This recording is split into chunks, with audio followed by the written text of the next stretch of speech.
10596. Saya dari Grup DSM 1D.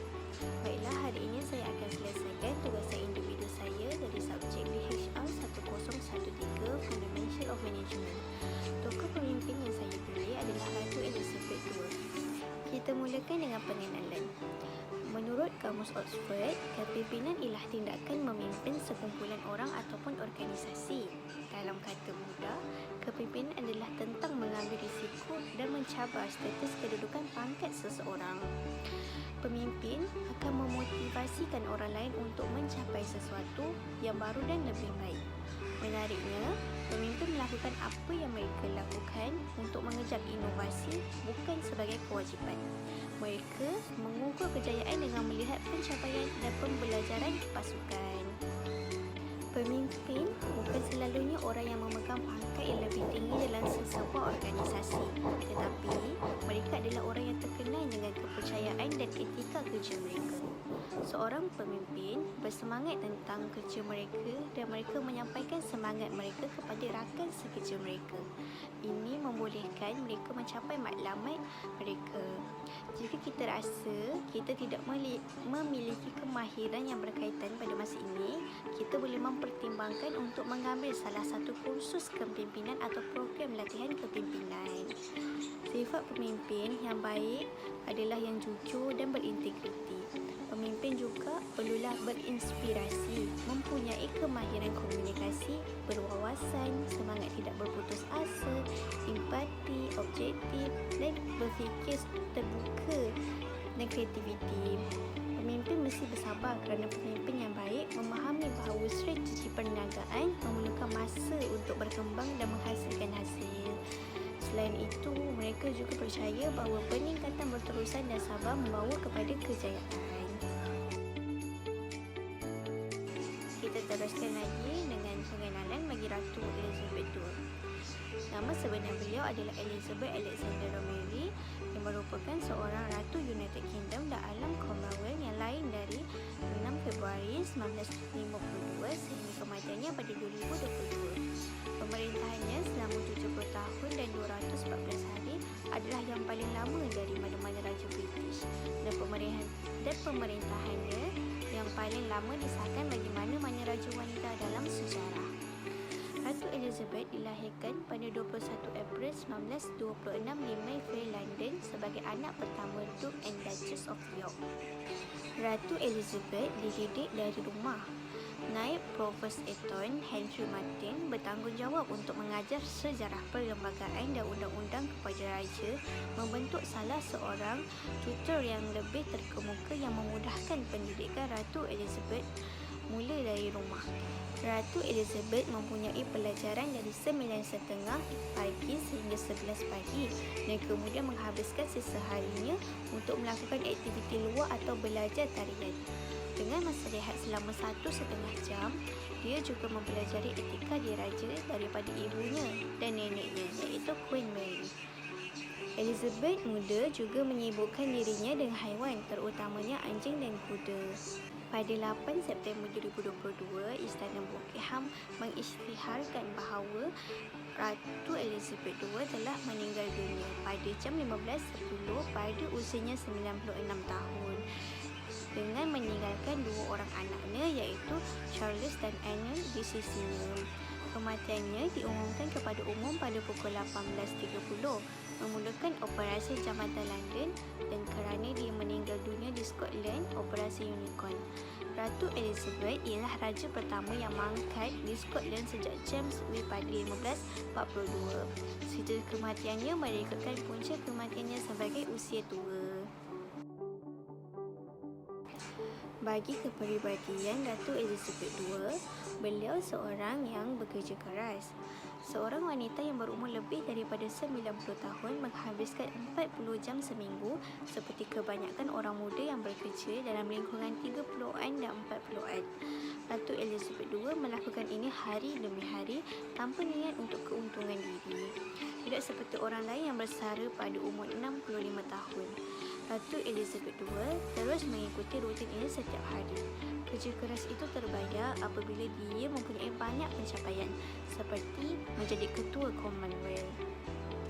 Dia adalah sumber motivasi bagi mereka yang mencari alasan untuk ponteng bekerja.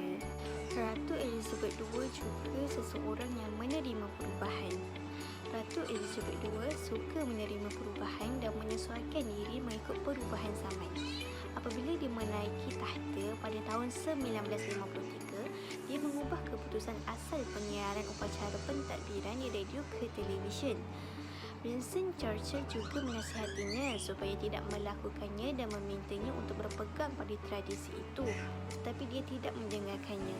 Dia mahu memodernkan monarki dan berhubung dengan rakyat di peringkat yang lebih peribadi, dan televisyen adalah media yang paling sesuai untuk memenuhi matlamat tersebut. Akhir sekali, beliau juga seseorang yang menghormati orang lain.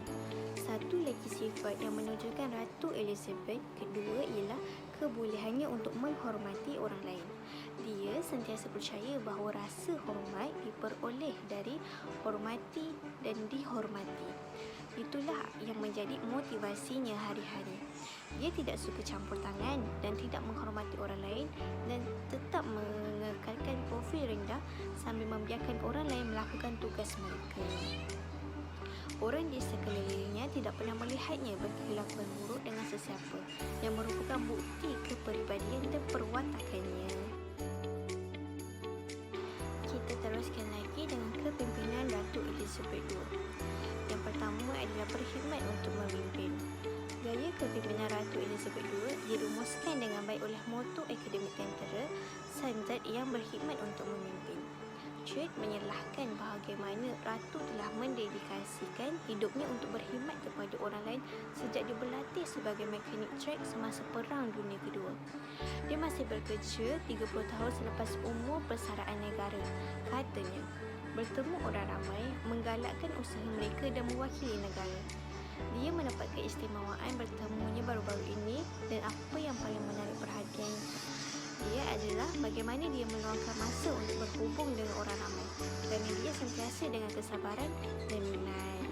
Yang kedua adalah menilai kesejahteraan mental. Ratu Elizabeth II terkenal dengan sikapnya yang tidak mengambil remeh terhadap kesejahteraan mental. Mark Simmons, iaitu pengasas agensi latihan Creativity Genius U, percaya bahawa Ratu menjaga kesihatan mentalnya sendiri dengan mengimbangi kerja seperti menapis kotak merah besar yang penuh dengan kertas kerja. Selain itu, Ratu kadang-kadang meluangkan masa untuk berjalan-jalan melawat kudanya. Simmons berkata juga bahawa dengan menyibukkan diri dan terus bekerja, neuron transmitter Ratu terus berdetik, dan ini diperkuatkan dengan fakta bahawa kerja yang Ratu lakukan mempunyai tujuan dan makna. Dan yang ketiga adalah mampu melalui situasi ketidakpastian. Semasa pemerintahannya yang luar biasa, Ratu Elizabeth II telah mengalami peperangan dan keamanan, zaman ledakan dan kemelesetan, pandemik global dan tragedi pribadi. Secara keseluruhannya, beliau telah berkhidmat oleh 14 Perdana Menteri Britain. Tahun lalu, dia telah kehilangan suaminya, Putera Philip, beberapa bulan sebelum hari jadinya yang ke-100. Namun begitu, dia kembali bekerja beberapa hari selepas kematiannya. Greg Roberts berkata bahawa walaupun ada kalanya Ratu Elizabeth II hanya menekan dalam menghadapi cabaran, terdapat masa-masa lain apabila dia telah mengubah haluan atau menyesuaikan pendekatannya, yang kesemuanya merupakan elemen kritikal daya tahan psikologi. Contoh kepimpinan Ratu Elizabeth II yang dapat kita contohi. Yang pertama adalah komitmen terhadap kerja. Malah berterusan adalah dua perkataan yang digunakan untuk menggambarkan tugasnya sebagai ketua negara. Pada tahun 2018, beliau terpaksa menghadiri 293 acara dalam pelbagai bentuk seperti perasmian tarjalan, kemudahan awam dan sebagainya. Setiap hari, beliau mesti membaca dan membalas surat menyurat daripada pelbagai pihak, bermula daripada minit mesyuarat kabinet, surat menyuarat daripada kerajaan negara-negara Commonwealth sehinggalah surat daripada rakyat. Semua perkara ini mesti dibalas segera demi kelancaran sistem raja berperlembagaan. Tidak mungkin dia boleh melakukan semuanya selama 66 tahun jika dia jika dia tidak komited terhadap pekerjaannya. Yang kedua adalah menjadi pendengar yang baik. Perdana Menteri menjelaskan segala masalah, pencapaian dan peristiwa dalam kerajaan dalam sesi hadirin bersama Perdana Menteri. Dia bertindak sebagai satu-satunya pendengar yang boleh memberi nasihat dan amaran kepada Perdana Menteri. Dia selalu berkata bahawa ia agak menyenangkan untuk merasakan bahawa seseorang adalah sejenis PAN dan semua orang boleh datang ke satu dan memberitahu satu perkara. Ada sesetengah juga yang akan kekal di sana dan separuhnya lagi akan keluar dari telinga yang lain. Dan beberapa perkara tidak akan pernah keluar sama sekali. Seseorang hanya tahu mengenainya. Perdana Menteri mengiktiraf bahawa beliau adalah sokongan yang hebat kerana beliau adalah satu-satunya orang yang boleh bercakap. Kebolehan ini menjadikan asas hubungan baiknya dengan ramai orang daripada keluarga terdekat sehingga pemimpin dunia. Dan yang terakhir adalah keinginan yang kuat untuk belajar sendiri. Ratu Elizabeth II mewarisi tahta kerajaan ketika beliau berumur 27 tahun. Dia tidak menerima pendidikan formal sama sekali. Pendidikannya terhad kepada prasekolahan di rumah yang diberikan sehingga umur 17 tahun. Dia juga berkata bahawa dalam satu cara, dia tidak mempunyai perantisan. Bapanya pula meninggal dunia terlalu muda, jadi ia agak rumit baginya. Namun, dia tidak berputus asa. Dua daripada tokoh utama telah menjadikan mentor oleh Elizabeth, iaitu Powers Lyon, ibu permaisuri, dan Winston Churchill, Perdana Menteri pertama. Dari mereka lah dia belajar bagaimana sistem raja berperlembagaan berfungsi. Selain itu, dia juga belajar daripada pengalaman yang terkumpul dari semasa ke semasa. Seterusnya adalah naungan Ratu Elizabeth II. Yang pertama adalah Persatuan Veterinary British. Ratu Elizabeth II adalah penaung Persatuan Veterinary British yang merupakan badan amal yang memperkasakan lebih 18,000 doktor haiwan dari semua peringkat umum.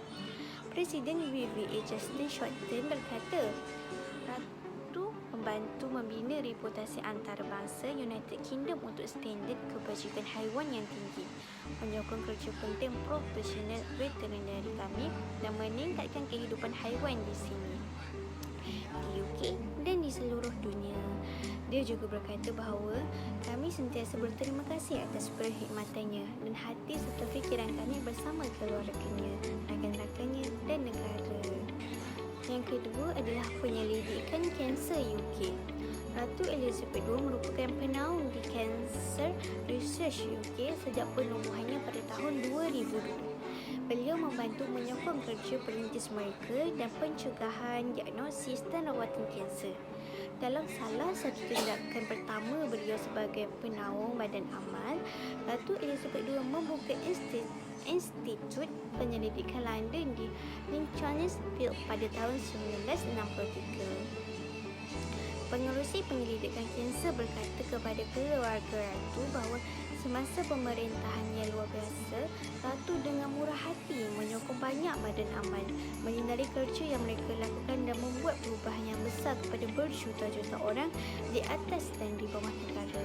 Dia memberikan contoh kepada kita semua dan juga meninggalkan legasi yang berkekal dan yang amat kita syukuri.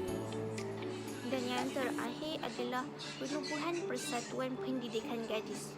Ratu Elizabeth II menyokong pendidikan gadis, iaitu sebuah badan amal yang menawarkan cabaran dan peluang pembangunan untuk gadis dan wanita muda. Dia mempunyai persatuan yang lama dengan pendidikan gadis. Masa mula-mula menyertai pendidikan gadis ini pada tahun 1937 berusia 11 tahun sebagai ahli pertama Bukit HAM pendidikan gadis. Beliau mengambil bahagian dalam perjalanan perkhemahan dan memenangi lencana berenang, pertolongan cemas, mentafsir dan menunggang kuda. Selepas Ratu Elizabeth II meninggal dunia, badan amal itu berkata bahawa mereka menghormati dan sangat berterima kasih atas sokongan dan persahabatan yang diberikan kepada pendidikan gadis ini.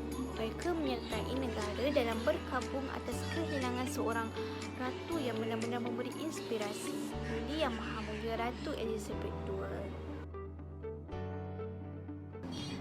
sekali, sebagai kesimpulan, Ratu Elizabeth II adalah seorang pemimpin yang jujur dalam melakukan sesuatu perkara. Dia sentiasa memikirkan tentang negara dia apabila dia mahu melakukan segala-galanya bagi memastikan kepimpinannya sentiasa menjadi pemimpin yang baik. Dia juga sentiasa memastikan hubungannya dan rakyatnya sentiasa berada dalam keadaan yang baik. Ratu Elizabeth II juga merupakan seorang pemimpin yang bertanggungjawab kerana pemimpin mesti melaksanakan tanggungjawab yang diamanahkan. Beliau sentiasa menjaga rakyat dan negara bagi memastikan negara lebih aman dan makmur. Ratu Elizabeth juga seorang yang pemimpin boleh dipercayai, yang sentiasa membuat keputusan walaupun dalam keadaan sukar. Dia tidak mempunyai agenda peribadi selain berkhidmat untuk negaranya. Sepanjang kepimimpinannya, beliau sentiasa menunjukkan kasih sayang, bimbingan, maruah, persefahaman dan rasa hormat. Ia sentiasa mendengar dan memberi orang ramai pendengaran yang adil. Dia juga menunjukkan kepada kita semua bagaimana mendengar orang lain, berhubung dengan orang lain dan membuat mereka berasa dilihat dan diterima walaupun kepercayaan mereka berbeza daripada kepercayaan kita sendiri. Ratu Elizabeth sentiasa mengutamakan keperluan rakyat melebihi keperluan dirinya, termasuk keluarganya sendiri. Jadi, Ratu Elizabeth adalah seorang pemimpin yang baik semasa kepimpinannya. Sekian, itu sahaja daripada saya. Wabillahi taufiq wal hidayah. Wassalamualaikum warahmatullahi wabarakatuh. Terima kasih.